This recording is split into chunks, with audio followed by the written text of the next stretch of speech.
So I'm going to ask, I think Davin or someone in his place is going to hand out a new one of these. I went ahead and connected all the dots, so to speak. And it does look a little bit like a foreign language if you've never seen these before. But it's something that you can build off of and see relationships between things. And I want to state that, but I really want to move into what's on our outline this evening, and that is interpretation of Romans. So we're going to ask interpretive questions based on our observations, and I'm going to write some of them up here. But before I do, let me just explain this. Everybody have one? Okay, I'm sorry. He's handing them out. I just wasn't. While he's doing that, you can turn to Romans 5. And where it was, y'all can just raise your hand. Is anybody excited about the pastor preaching through this text? Like he started on chapter 5, and you're kind of wondering what's coming with it? Yeah, me too. That's good? That's the heart of a Christian that wants to grow and is only further given an appetite through studying the Bible when they hear the word. And those two things should happen, like you should see, wait a minute, I actually, by studying the Bible on some kind of a regular basis in my life, as well as just reading it, will actually make me a better listener and give me a greater appetite for the Word of God taught and preached. And you'll find that your own ability to handle the Bible, your own ability to listen to the Word preached will grow. Okay, so I'm assuming everybody has this now. Yay? Nay? Okay, so I have 18 and 19 on there, but I moved what comes first in the verse below the first. Like both verses have two parts. Through Adam, through Christ. Through Adam, through Christ. I moved the Adam part below the Christ part in both. The reason why I did that is I understand those grammatically, that statement about being through Adam to be supportive of the statement about Christ. And same in the second part. It's kind of like, as I'll use Henry. As Henry, I don't know, I'm making this up, so I feel like I'm going to mess it up. As Henry likes apples, so he likes, I shouldn't have capitalized he likes oranges.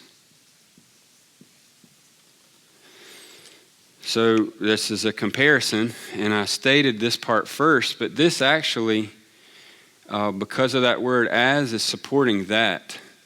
So if you did a diagram of this, he likes oranges. That's the main statement. And he likes it so. That's just a way of saying he likes it in a particular manner. And that's connected as to he likes apples. So really, the manner in which he likes oranges is as the same manner that he likes apples. And really, because of this even though this occurred first in order in the sentence, because of this word as, it's really giving a support to that. Does that make sense? The as is what caused me to put it second. Because we do that in our language. We'll say, as this, so that. But really, that second part is what we're trying to say. This is something, but so, the adverb modifying that something, as like this. So that it shows that the point we're trying to make is he likes oranges. But in what way does he like oranges? In what manner? He likes them so as he likes apples. Okay, well, that's why I have gift first and judgment second in this sentence diagram. It's not irrelevant, the order that it occurs in Scripture. A lot of times what occurs first in a text, like a sentence, because Greek's very flexible, you can put things that are the direct object at the very beginning. So order is important, and you need to pay attention to it, because oftentimes with Greek, they'll move something in the order of the sentence first for emphasis. So it might be, even though that judgment came is supporting gift came, you need to ask the question, is the emphasis on judgment came? But that's my goal in this, is not to show relationships of emphasis, it's to show grammar and how things are related. The for just connects verse 18 to verse 19, and then the so as occurs the same thing in verse 19. So a question I asked, any questions about that? What I just did, or anybody afraid to ask questions about it but have them?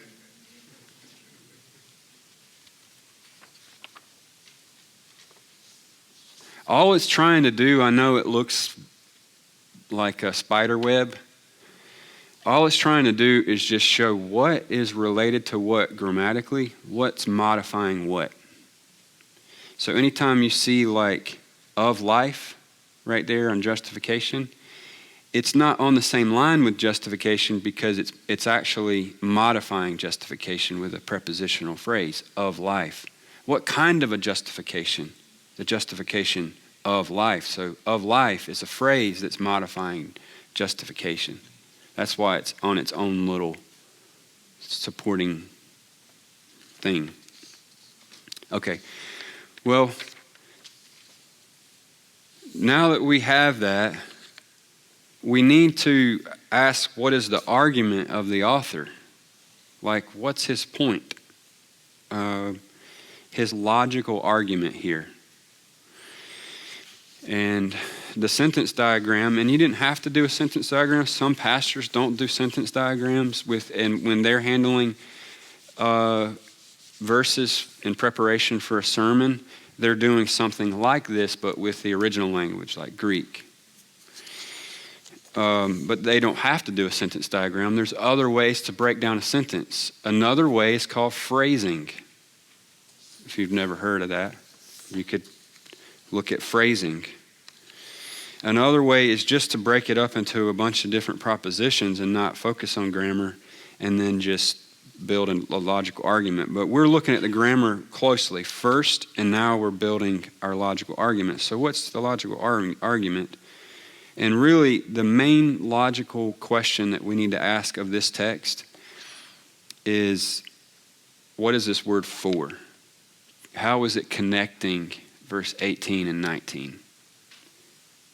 And I know once we establish this or state it, we're going to move on to interpretive questions. And I hope that you have asked some of those and have some to ask tonight, and I'll write them up here. But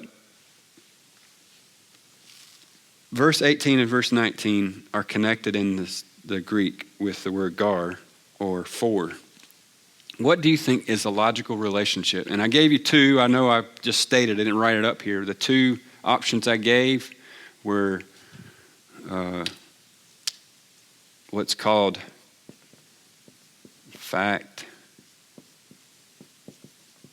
interpretation, or idea, explanation. This is option one. Option two, what we call ground, which that means let me explain this. If you have verse 18, Paul makes a proposition. Let's call that a proposition 1. And in verse 19, he makes another proposition, proposition 2. Now, how do these two propositions logically relate? And with that word for, we're cued in on categories of thought. And the two that I said that these are related is verse 18 is possibly this category or that. And what that would mean is proposition number 1 is a fact, and proposition number 19 is an interpretation of that fact.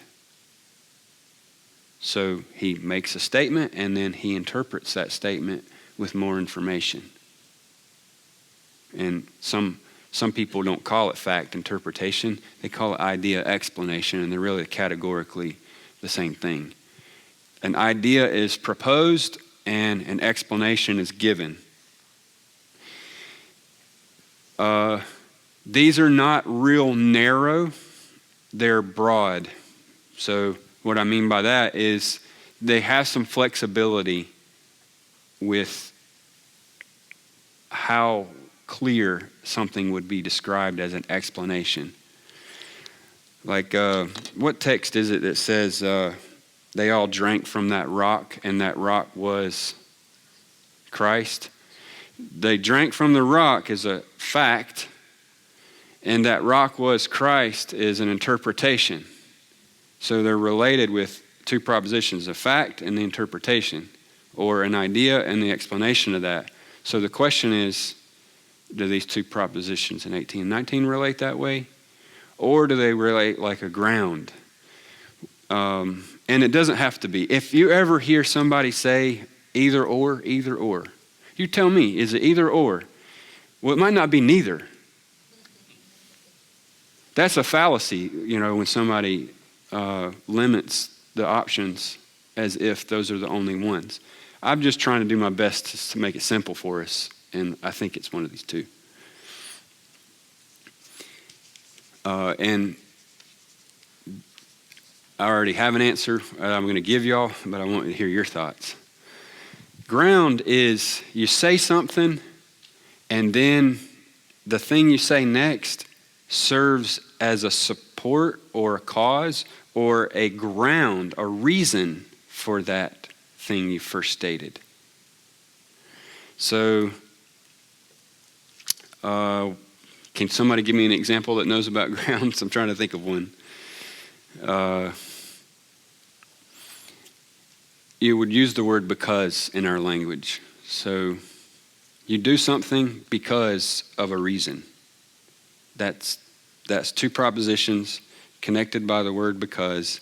And the second part that you said was the basis or the ground that supports why you did that thing or said that thing. I disciplined my child because he disobeyed. So there's two propositions. I disciplined my child, he disobeyed. We relate them with because. Logically, the second part grounds the first. So it answers the question, why did you discipline your child? Because he disobeyed. So that relationship between those two propositions would be the second one is a ground of the first one. So is verse 19 a ground for verse 18? Okay, now having said that, what are your thoughts? Or are you in the category, I don't think either, brother. I don't know what to say, but it's not that. So what are your thoughts? And was that clear, giving you those categories? I feel like you got an idea of what I'm asking. Noel.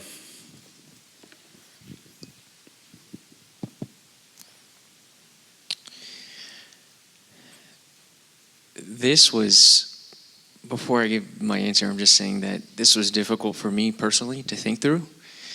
This is not the simplest passage, and there's a lot of overlap but I lean toward the option number 2, for it being the ground. I don't know if you want me to give the reasons why I would think that. Yeah. Oh, yeah. The reason, well, a few things. One is if he were explaining, right, and if we went with interpretive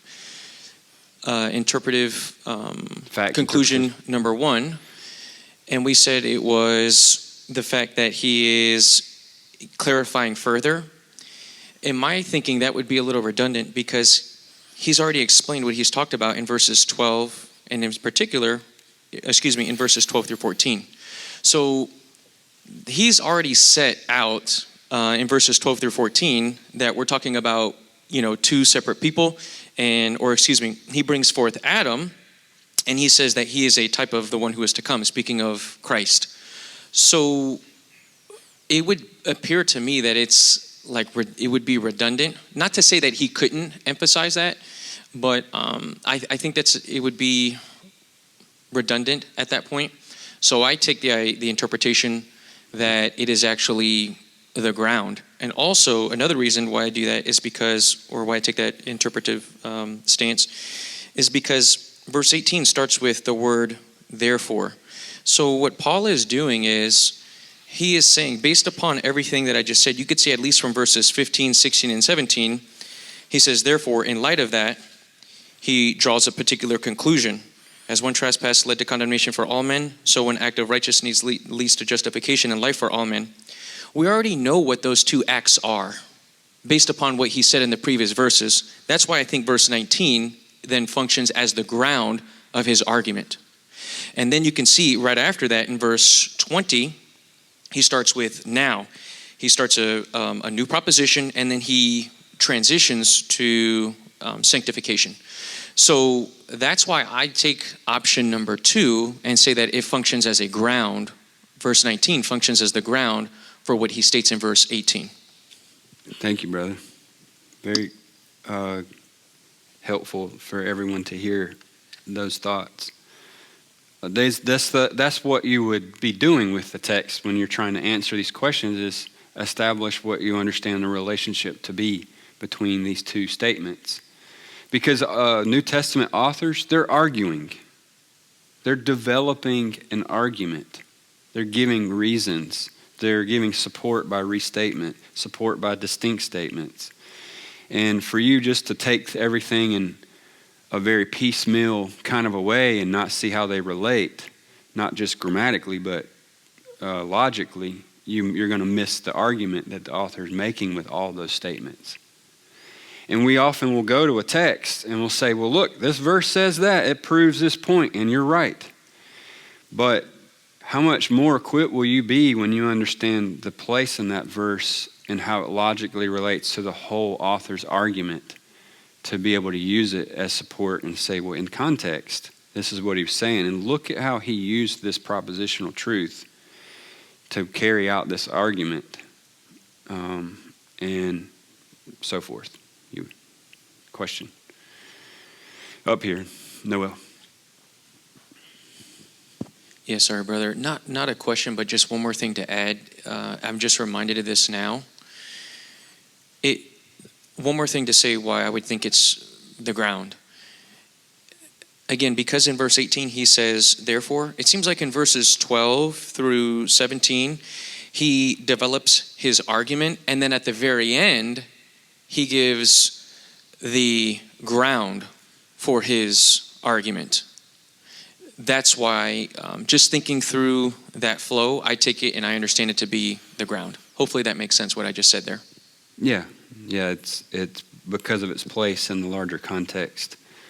That gives support for your, I got you. Anybody else? Even if you haven't made a choice and you don't have as a well thought out response, what are your thoughts? How do you think these 2 relate? Do you think it's saying the same thing and you don't know why there's a 4? Or is somebody there? Well, I want to hear your thoughts.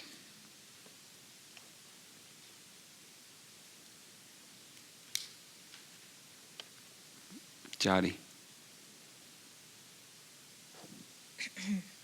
So, I think that in verse 18, he expounds on how judgment came and like why, you know?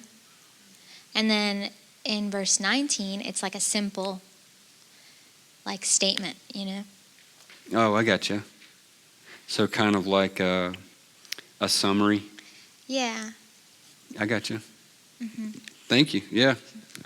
It is something we need to think about is like when something's said in very general terms and short, like it's not very explicative, it might be a summary. And that verse is shorter, so that's not a bad consideration. Joby. I'll repeat it. Well, one, I had a question. So are you asking why is there a 4? Are you asking why there's a 4 in verse 19? No, that's a good question. We're asking what is the logical relationship between 18 and 19? If you don't think there's one, state that. But if you think there's one, using that word for, seeing it there, what do you interpret that to be doing logically for the two verses? I see. Like, in what way do they relate? Is he saying the offense, the gift came because many will be made righteous? Or is he saying the gift came, and in other words, many will be made righteous? Okay. So the way that I was seeing the 4 was actually connecting the 2 clauses that are inside that same verse, in verse 19.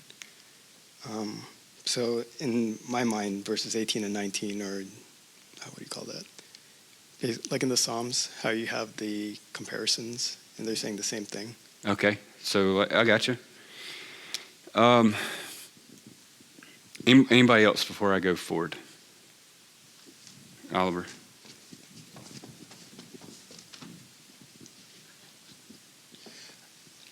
I was thinking more like maybe what Jody said, as far as it looks like it's a conclusion. In closing this part of the argument, because the very next verse, the argument changes, and in chapter 6, it moves to a different subject. So I was thinking it's more like a conclusion. Yeah, I see what you're saying. Okay. And for those at home who didn't hear what Joby asked, he said, is the question, his initial words were, is the question we're trying to answer related to why is for, the word for, in the verse? And I told him, no, that's not what we're asking. We're asking what is the logical relationship using the word for, and then I think you heard the rest. Zabiel, one more.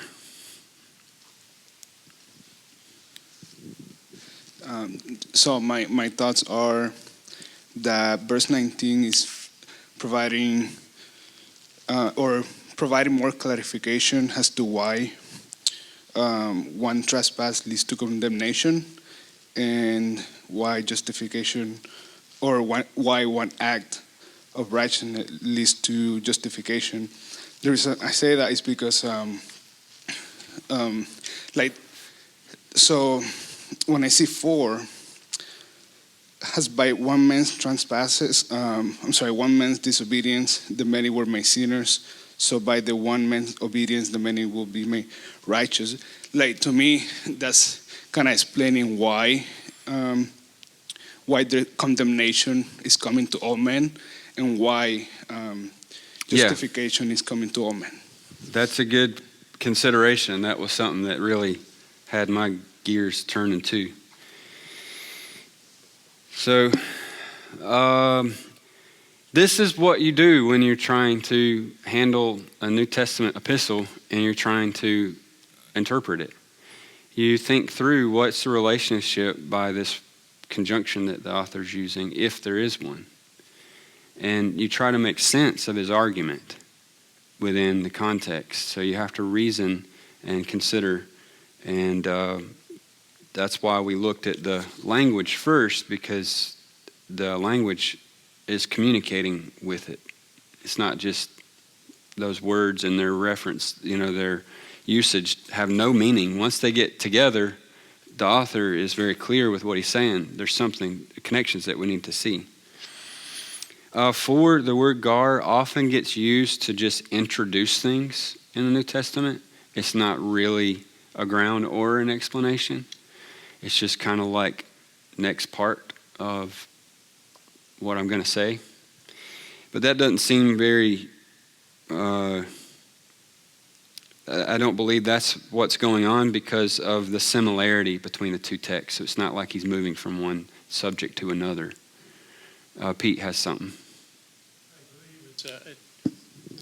I believe that it is a form of emphasis. In other words, he's taking this one point and he's repeating it in an emphatic manner. In other words, he's saying, listen to me because this is very important and I'm going to tell you twice. So there's other logical relationships. There's 17 major logical relationships. These are just 2 out of those 17. And this one is in the category of support by restatement. So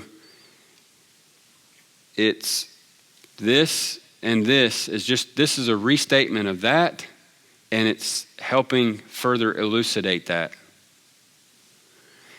This is an explanation of that, but it's really saying the same thing, and it's just a restatement to make that clearer. This is in the category of support by distinct statement. In other words, what you're saying in the relationship is distinctly different. Like, I disciplined my son because he disobeyed. So if we just didn't have that because, and you have, I disciplined my son, and then over here, he disobeyed. Those two things are distinctly different actions. They're related, though, through the ground of because. So that would be support by distinct statement. Okay, I'm just sharing that because where I started out and where I'm at is here.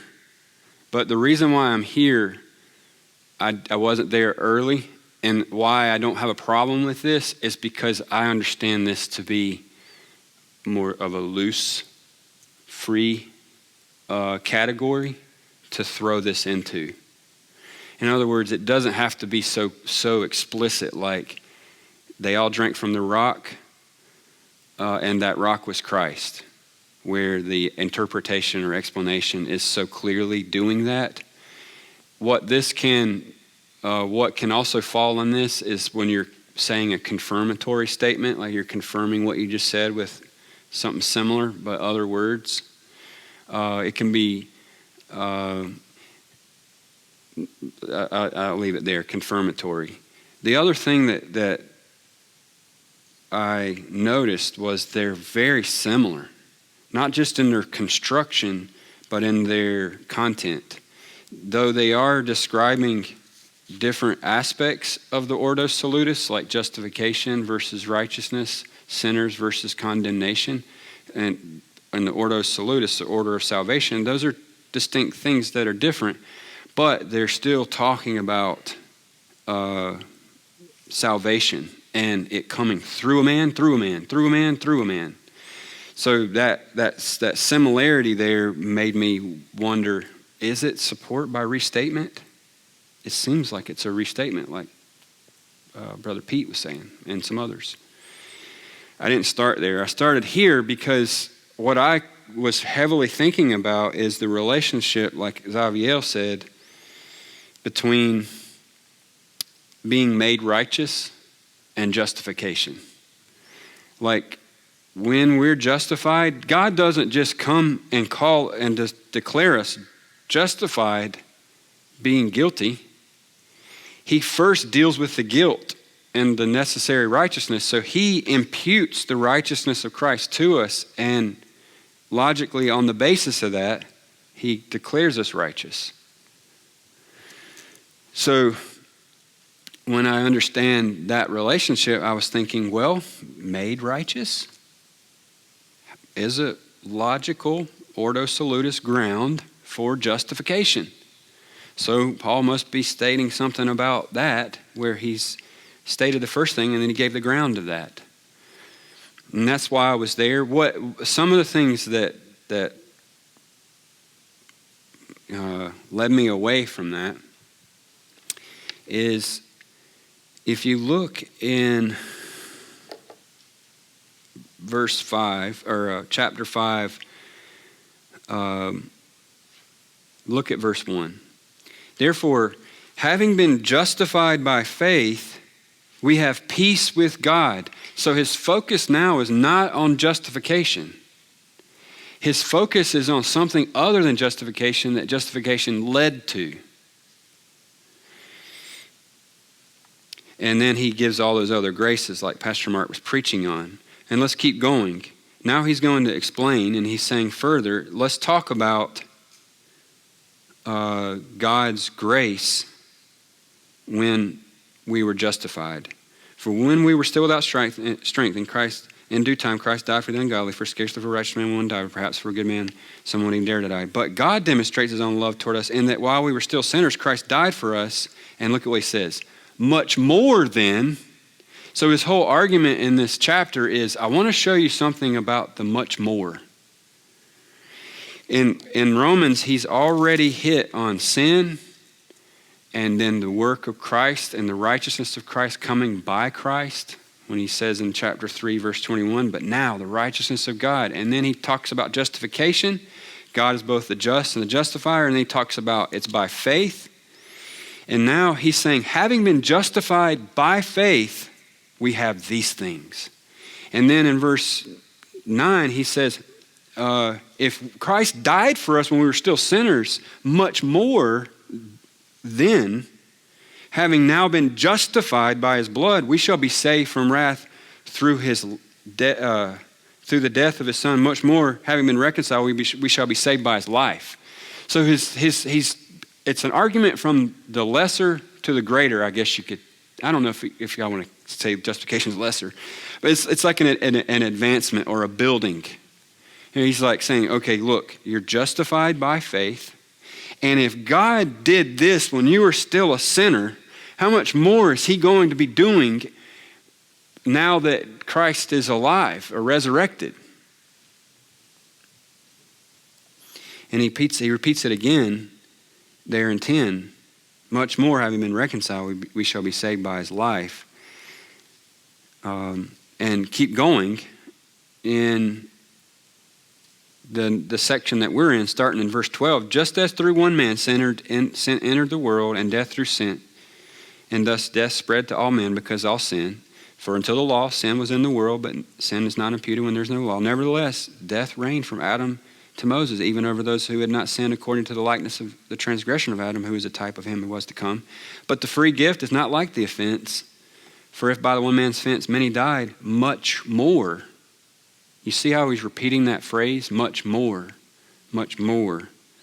So in here, look at what he says in 15. The free gift is not like the offense. For if by one man's offense many died, much more the grace of God and the gift by the grace of God, Jesus Christ, abounded to many.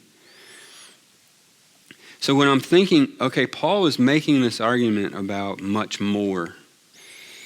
And here, when he gets to 18, he brings up justification again, but then in 19,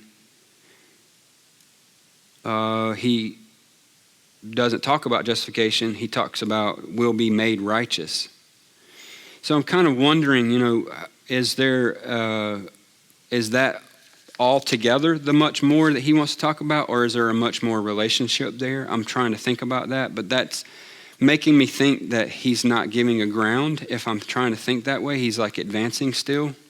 And I know y'all said he's summarizing or giving a basis at the end, and that's not a bad consideration, but I'm just telling you how I was thinking about it. But then the other thing that gave me trouble was he puts very clearly will be made righteous in the future tense. So it's like saying, the free gift came, past tense, because future tense, we will be made righteous. So like this, it's unusual to have a relationship where a past thing is grounded by a future thing. Not that it has to be or that can't happen. It can, because the Bible talks about the certainty of things that haven't been done as if they've been done. So I'm not troubled with that entirely, but it is unusual. So I'm just trying to consider that. And if you look,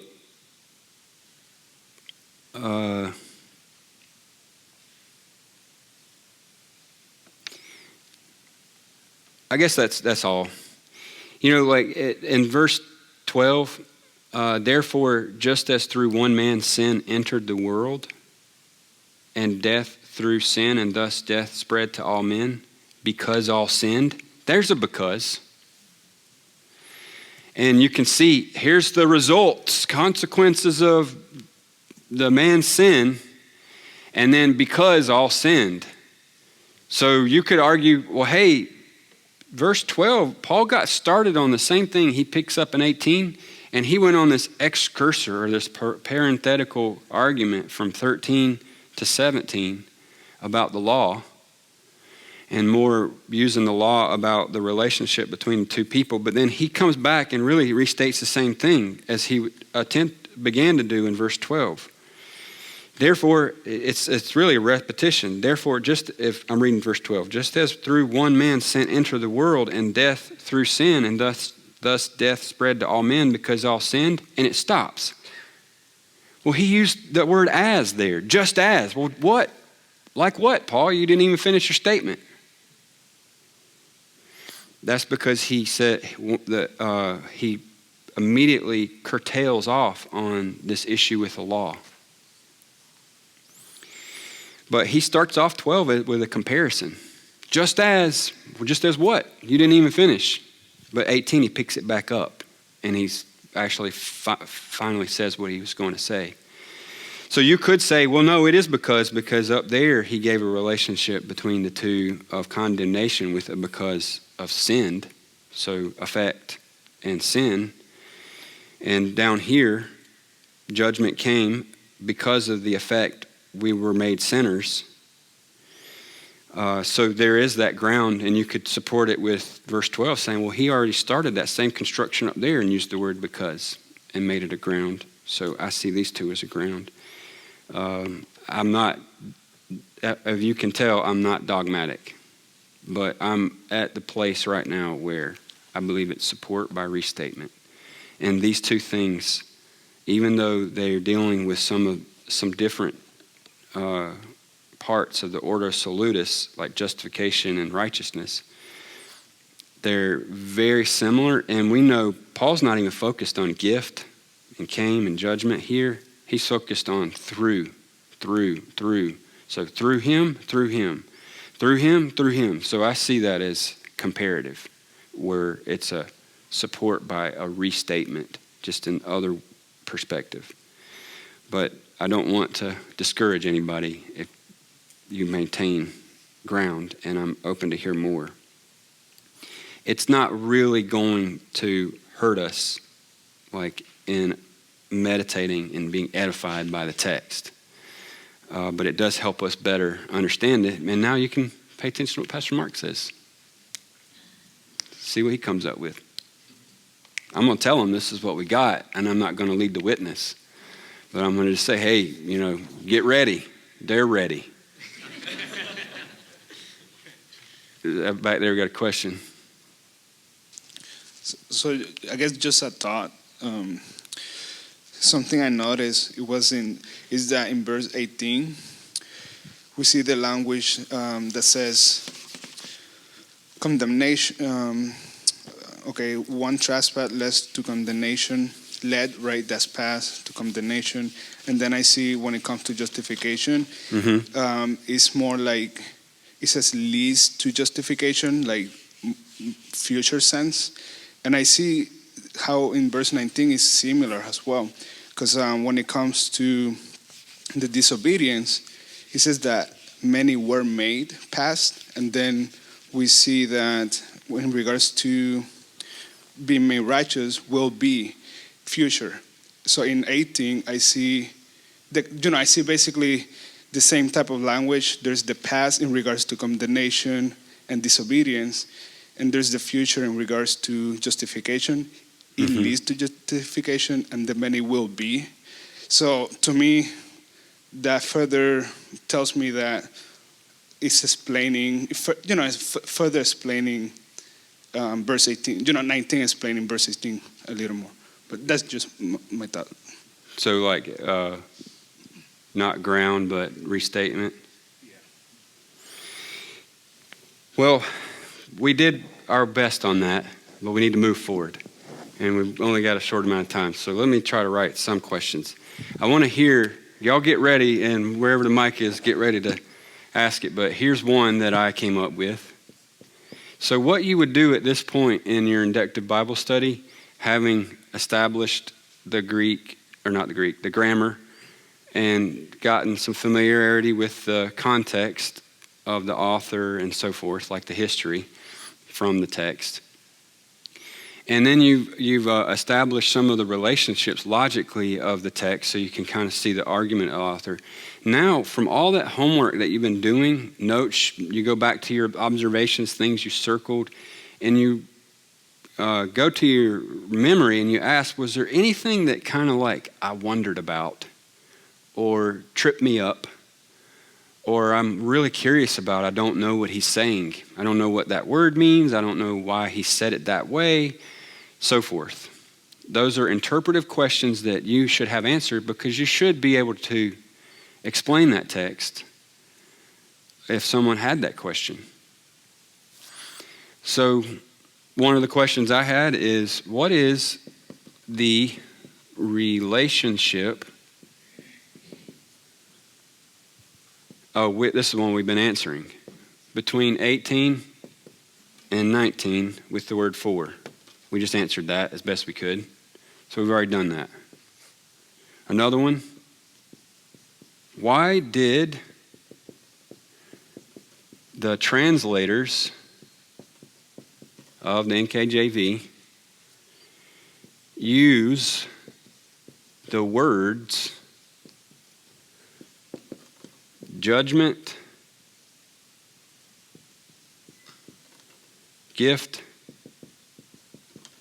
and came? Now, what's one of your questions?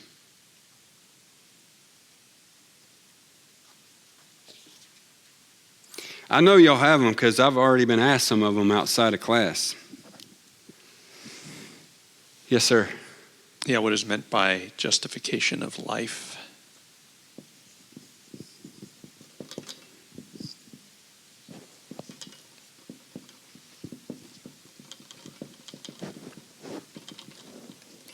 It's going to be sloppy because I want to get it up here. Okay.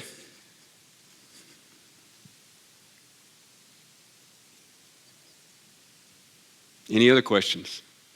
Here to help you think. 1 second. To help you think about questions, you want to ask questions that relate to the meaning of the text, whether it be the words there, or the phrases there, or the sentences there, or the relationship between the sentences. But the point I'm making is you want to ask questions that are very relevant to what the text you observed in the text. You can also ask questions about how this relates to other things, like systematic theological questions and biblical theological questions. And that's part of your interpretation time. But right now we're starting with the immediate text. Any questions we have around that? In verse 18, all men, is it like all without exception or all without distinction? And then how does that relate to verse 19 where it says the many? Okay. All right, so one, all, and many. How do they relate to? All, is it an all without exception or distinction? So what that is essentially saying, is that all mean everybody without exception? No exceptions to it. Everybody. Or is that all in all of all types of people?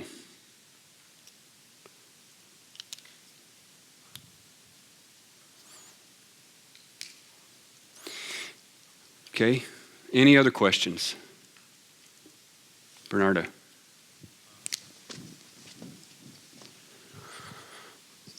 Yeah, to expanding righteous act. Okay, what does righteous act mean? Man's righteous, yeah. Okay. What does righteous act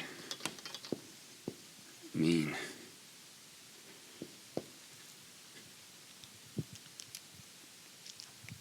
Jody. I guess what's the importance of using like one man's instead of the names? So Okay. Jesus' name and Adam's name. What is the significance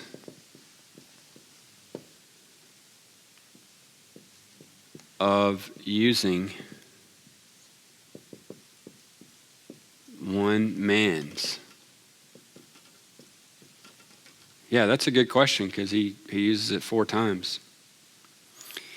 Here's another question. What does the word through and by mean? Considering it's essentially used 4 times.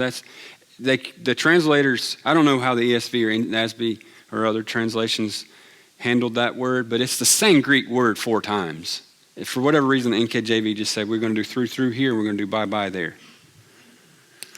But why is that word repeated? Not why is it repeated 4 times? What does it mean? Are we clear about what that means?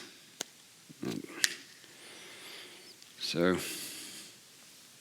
little text. What does through, by mean? And we might already have some idea, but I would want to be really clear. Like I'm wanting to hit the brakes on that one because it's so pivotal to the text. He puts it in the front of each construction and he repeats it 4 times. Another question is,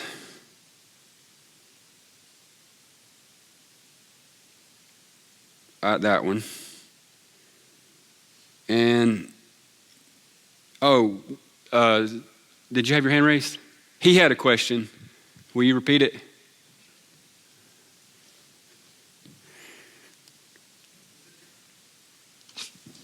It's a translation question. Where in the ESV, it doesn't focus, in verse 18, it doesn't focus on the man there. It just says as one trespass versus as one man's, how does the NK, as one man's offense. So there's no man in the ESV, it's just trespass. Yeah. So there's a lesson to be learned from that question, and it's this.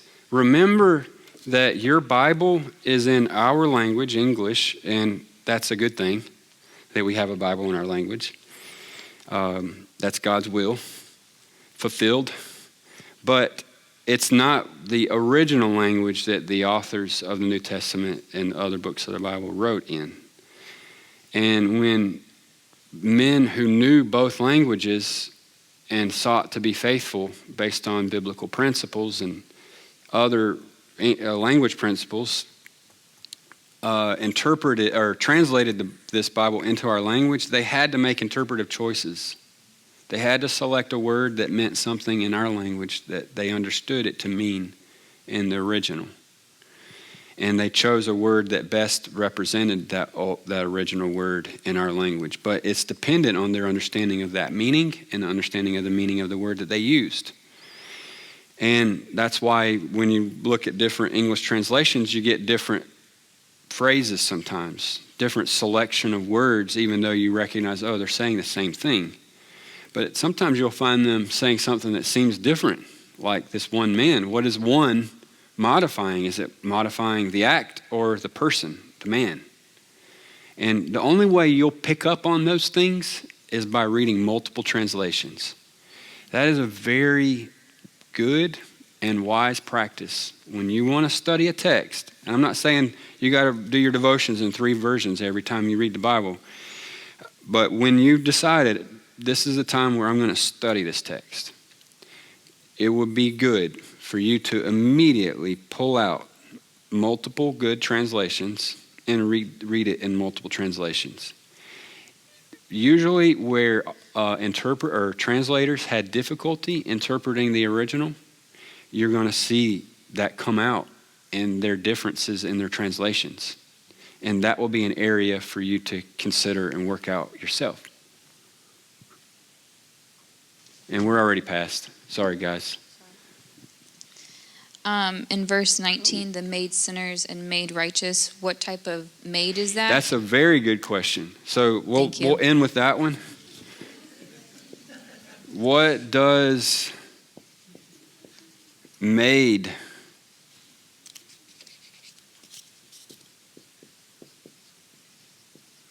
mean? Okay.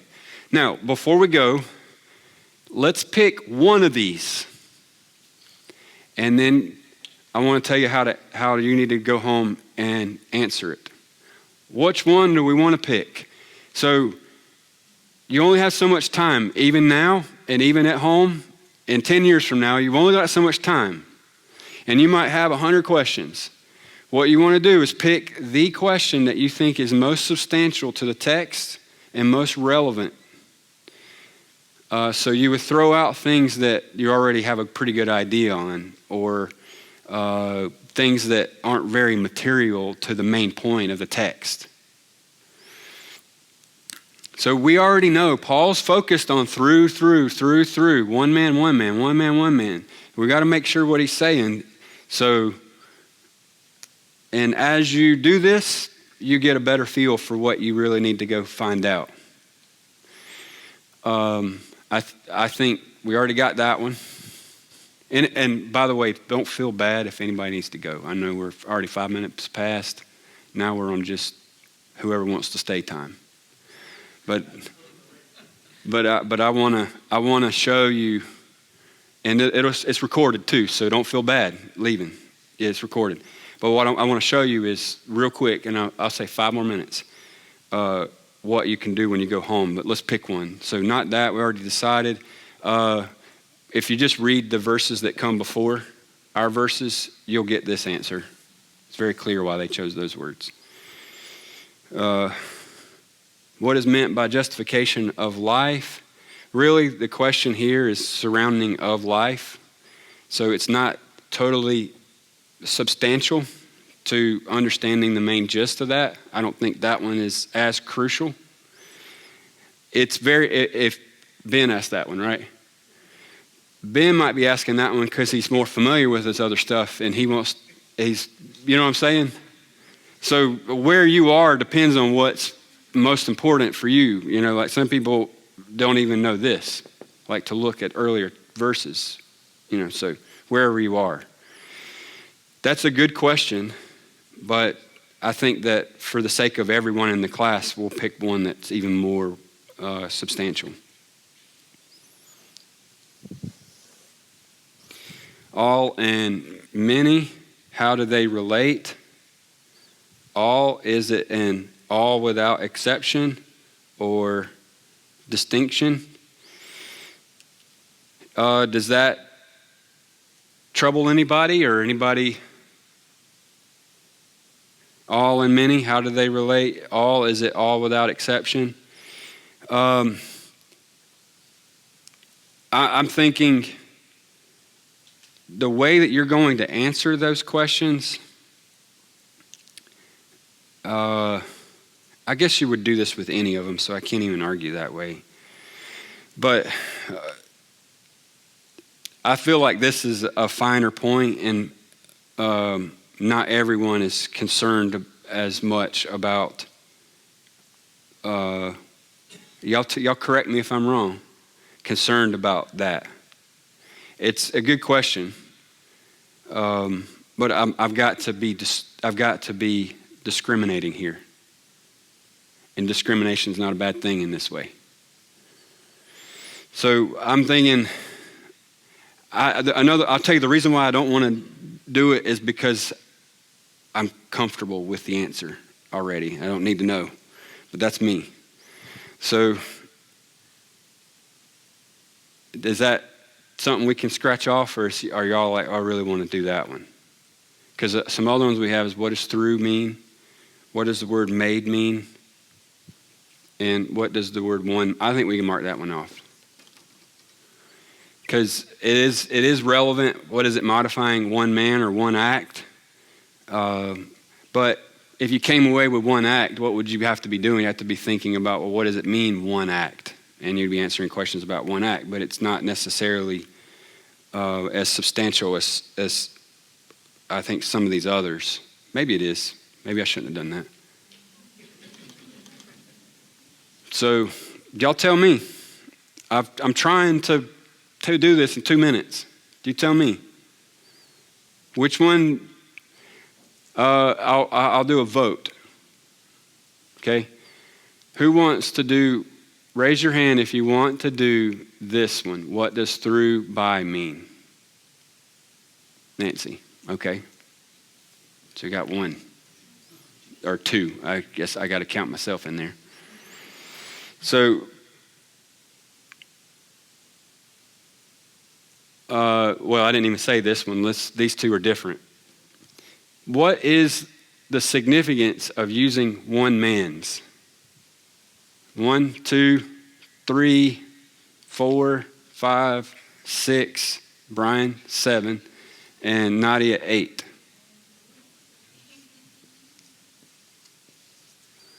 Okay? What does the word one modify? Nobody. 0. All and many, how do they relate? 2, 3. You get multiple votes on. I counted one person twice.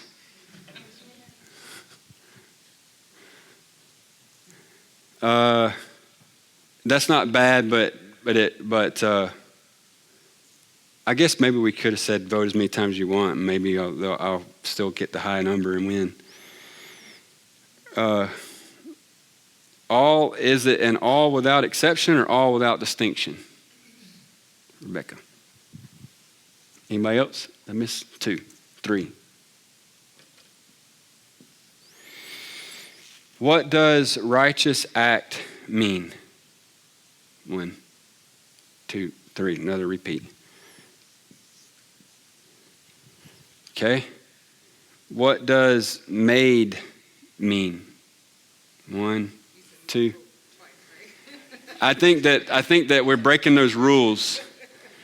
I would rather you have only voted once, but that puts a lot of onus on you to think what you want quickly. So I'd say we had like 3 here. So really, I think we're down here, y'all. What is the significance? Is that the best way to word that question? I know she didn't say it that way, but I just worded it that way. But how do we want to word it in a way that's going to help us? So what's our real issue with that? we're seeing it occur 4 times and we want to know why. Is that why? Why is it stressed? We want to know what the words are referencing. The meaning? Okay. I thought she had mentioned that, why not use Adam, Jesus, the name, instead of using just... Oh, there we go. Okay. So when you're doing I'm going to erase this now, and we're already 5, so I'm sorry, guys.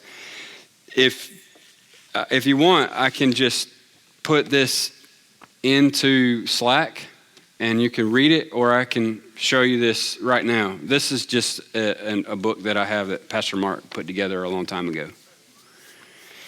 But what you would do is you would take this question, and you probably need to reword it, like, why did the author not use Adam and Christ, but use one man's, or something like that. So that it's not, this is a little vague when you say, what's the significance? So you word the question, and then what you do is you begin to consider what are valid options. And if you need help with that, you could look at some other people's interpretations, like in study Bibles or commentaries. But you get a handful of valid options, let's say 3. If you got more, that's 4. And you write them all out.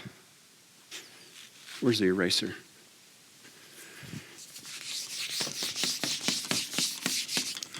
So you write option 1, 2, 3, and so forth. You don't have to do a grid. I'm just doing it for visual. And over here, you show, support. What supports that interpretation of that option? And you give all that supporting argument. And do that with option 2 and option 3. And then you come in and you look at objections. What are the objections that come against this?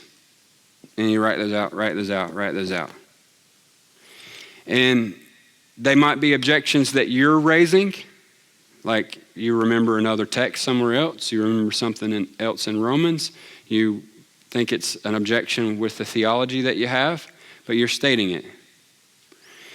And same with support. You're stating, I believe that I understand option 1 to be valid because, and you're trying to think of that. If you totally don't see option 2, but you read someone else have that argument, like in a study Bible, you would say what their argument was.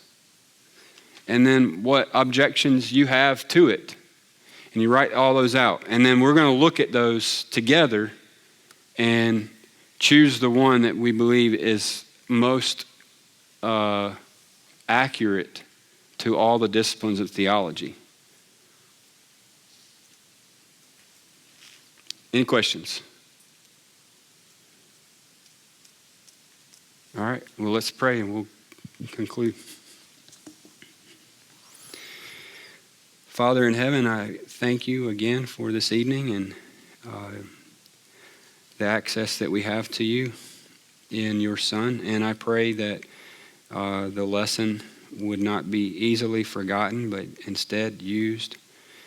Help the people, Lord, grow in their thirst for handling your word. I pray that they would do the homework with the time that they have available, and that we would come out rightly dividing the word of truth and have a good interpretation of what you intended by the Spirit through the pen of Paul or Tertius on the intent behind the repeated phrase, one man's. Amen.